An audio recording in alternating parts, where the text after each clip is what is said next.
Hi, everybody.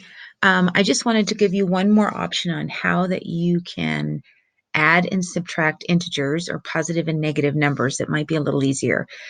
Sometimes I think the way they explain these things isn't really the best way or the easiest way for people to understand. So I'm going to show you one more way, and this is how you do it on a calculator, which we all have. So I'm going to pull up my calculator here, hit the standard one, and I want to show you a few things on the calculator before we get started.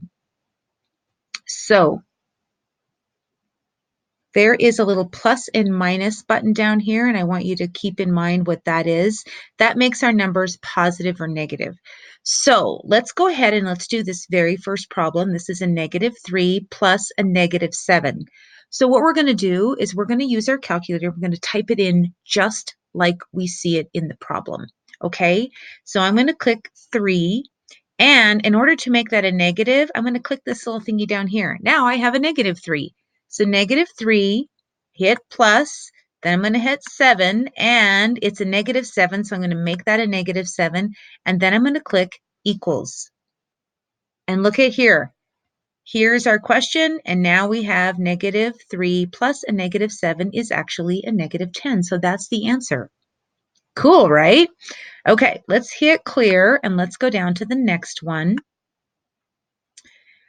Here we have 2.5 minus 8.3, and they've written it as 2.5 plus a -8.3. It doesn't really matter. We can just do this one right here. So let's get our calculator out, and we are going to type it in just like we see it. So I'm going to go 2.5. It's positive, so I'm going to leave it there. And I'm going to minus 8.3 equals -5.8, and that is essentially what we got. And we can do it like they do it as well, right? I'm going to get the same answer, 2.5, and I have plus right here, plus, and it says a plus a -8.3. So I can go 8.3, I can make it a negative, and I still get -5.8.